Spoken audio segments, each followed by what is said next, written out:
Karena misalnya, kalau misalnya itu memang sebagai sunnah, kenapa yang sebagai sunnah sebagai umat umminya itu nggak dipukul rata aja semuanya ya, gitu ya, Prof? Tidak dilaksanakan juga. Anda nggak usah belajar menulis, nggak usah belajar menghitung, nggak usah sekolah lah ibaratnya kan, udah anu aja sebagai alamiah saja kan gitu.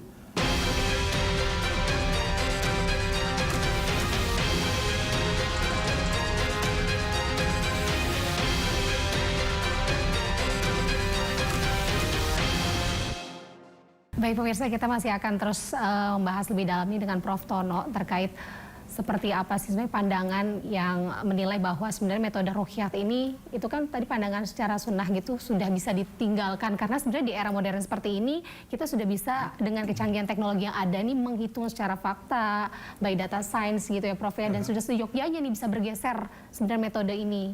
Jadi sebenarnya kalau menurut Anda sendiri, Prof, selaku peneliti ya.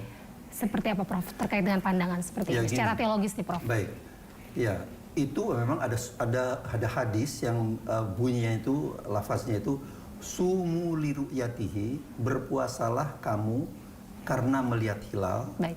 Wa aftiru liru'yatihi, artinya mengakhiri puasa itu ketika melihat hilal juga. Baik. Cuman harus diingat bahwa itu ada ilatnya, ada penyebabnya. Oke.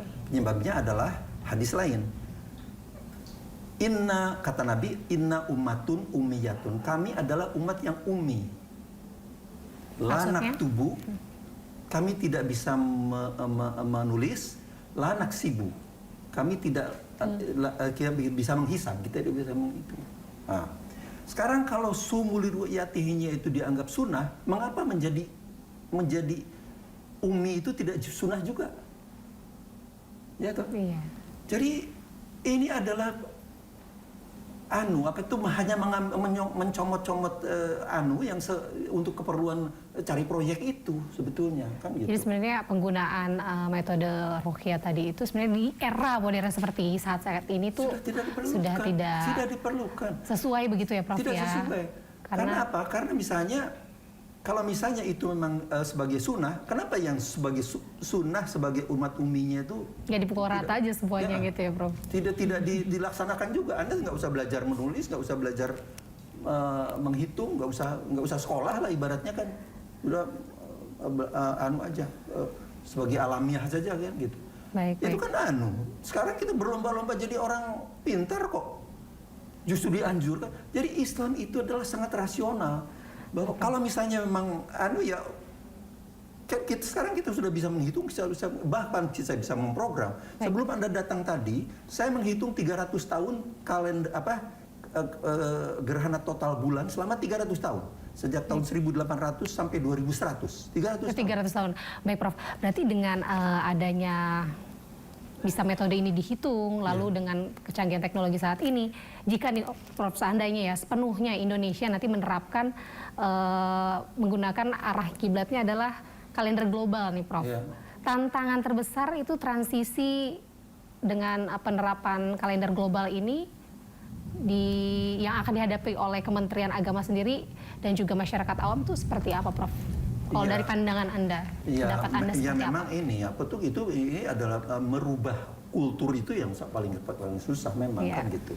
Merubah kultur dan apalagi anggapan anunya itu kan pokoknya. Nah, itu kalau udah pokoknya ya udah memang susah.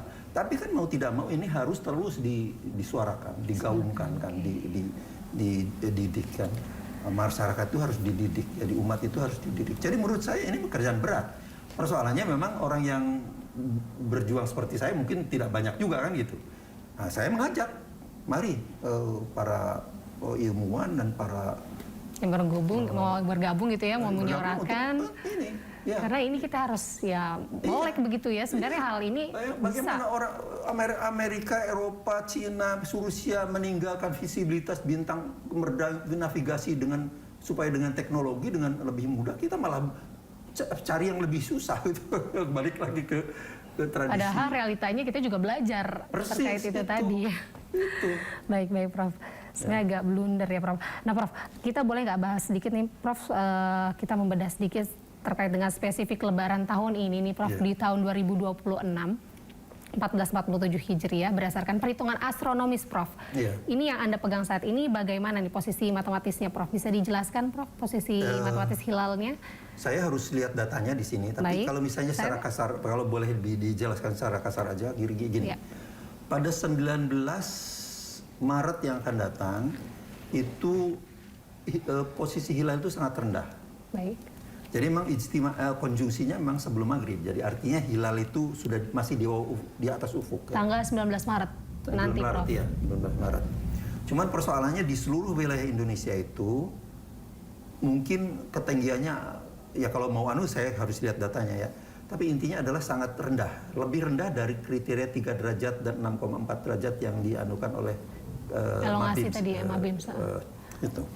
Kecuali di Aceh.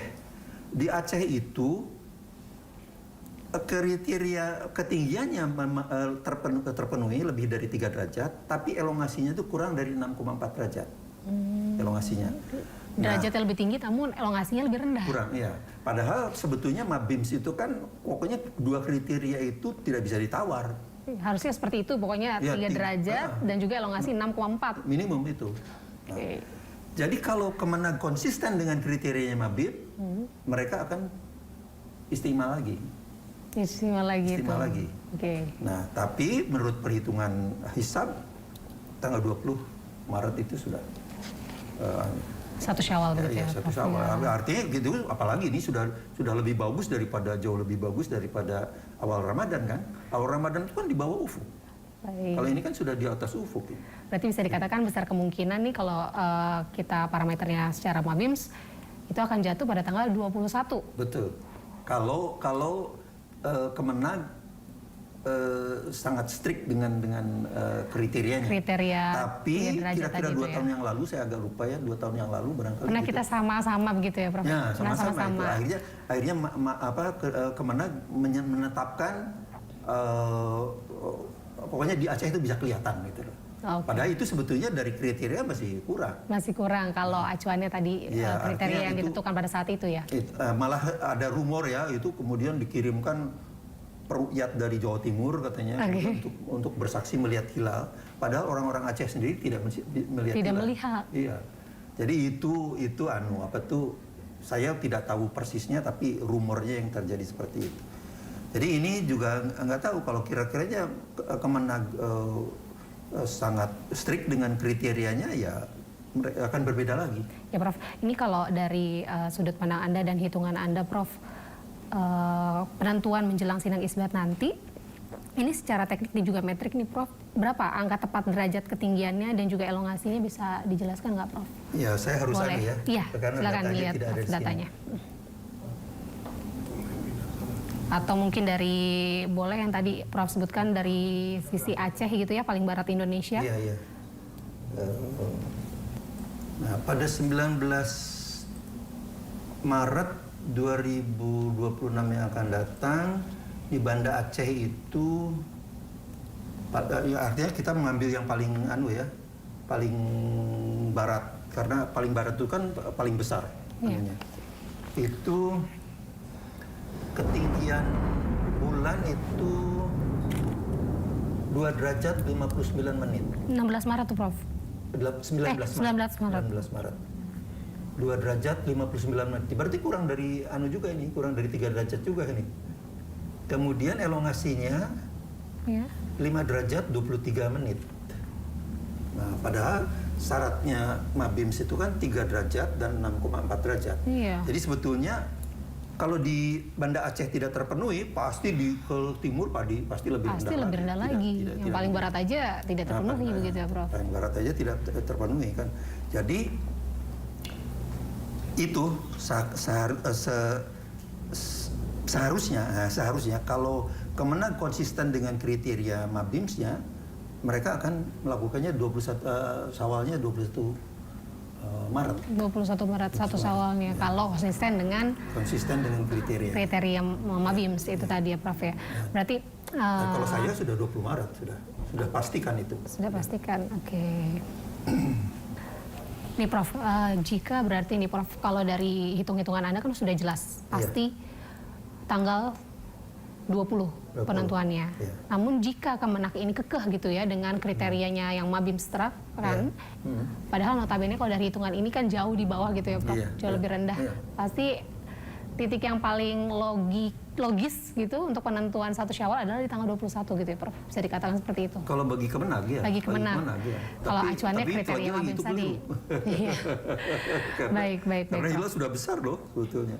Karena kalau misalnya ditunggu, tadi kan ketinggiannya kan 2 derajat berapa tadi? 2 derajat something. 2 derajat 1 tadi Prof. Sama elongasinya 5,53. Nah, itu 2 derajat itu kalau minggu maghrib berikutnya itu berarti tambah 12-an derajat kira-kira. Wow.